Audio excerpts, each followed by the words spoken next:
بسم الله الرحمن الرحیم.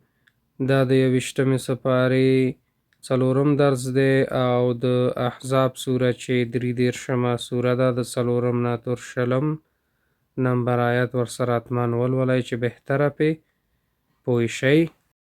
اعوذ بالله من الشیطان الرجیم. ادعیاءکم مفهوم دی چې په زوی نیول شوي ستاسې مستورا مفهوم دی چې لیکل شوي عورتن مفهوم دی چې بې ساتنې دي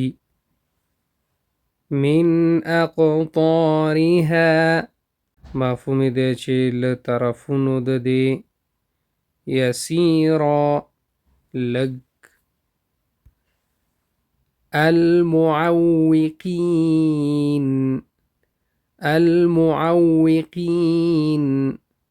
مفهوم دی چې معنی کوونکي اشحتن مفهوم دی چې بخیلان سلقوکم مفهوم دی چې یرغل کوي پر تاسې بألسنة حداد په ژبو تیزو بادون مفهوم دی چې وی په صحرا کې. نو که غواړئ چې دا درسونه تاسو تعقیب کړئ په انټرنیټ کې او زده کړئ نو طریقه تاسو ته ښیم چې څه رقم کولی شئ چې غونډ درسونه تاسو د اول نه اخره پورې تعقیب کړئ. د ټولو نه مخکې باید اول یوټیوب خلاص کړئ، که موبایلي ټابلیټي یا کمپیوټري. دغسې تاسو ته به دغسې سرچ بار د یوټیوب ظاهر شي، نو دې ځای کې به تاسو دغه قسمت کې ولیکئ چې دوا ټي وي، فاصله به ورکئ ټي وي،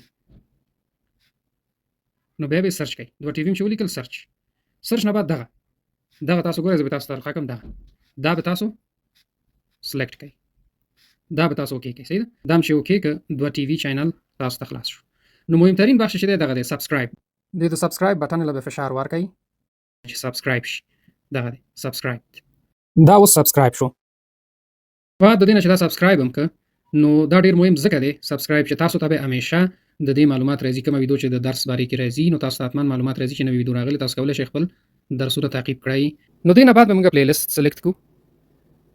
پلی لیست هم چې انتخاب کړئ کې غونډ درسونه دي. پلی لیستونو کې غونډې سپارې شته، مثلا 14مه سپاره شوه، 15مه شوه، 14مه شوه، هره سپاره مثلا اول پورې څلورمه سپاره شوه، دا د اول جز اوله سپاره. نو په طور مثال مثلا 11مه سپاره به زه انتخاب کړم.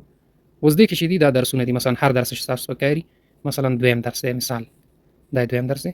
اعوذ بالله من الشیطان الرجیم. دا د 11مه سپارې دویم درس دی او د سورة التوبه چې 9مه. نو دغه طریقه ده چې تاسو کولی شئ چې په اسانه طریقې سره دا درسونه پیدا کړئ او ادامه ورته ورکړئ.